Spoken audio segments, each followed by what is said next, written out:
చూశాను, సైకిల్కి రావడం అన్నీ కూడా చూశాను. నేను తల్లి తండ్రి నేనే వెళ్ళొచ్చు.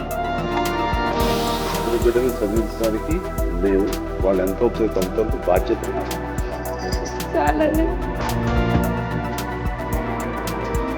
మీకోసం ఇంత కష్టపడుతున్న అమ్మని మంచి చదువుకుని మంచి ఉద్యోగాలు చేస్తే మీరు అమ్మని సుఖపెట్టారు.